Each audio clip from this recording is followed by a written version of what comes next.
Level up snack time with these M&M's Crunchy Snowballs.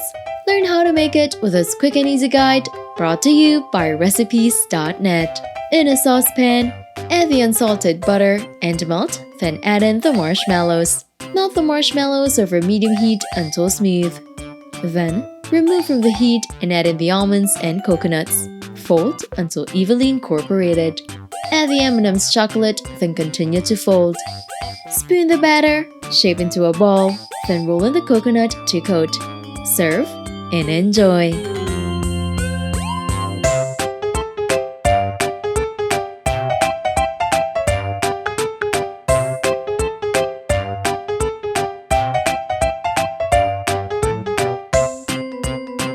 Don't forget to hit like, subscribe, and turn on that notification bell to catch more easy and tasty dishes to try at home.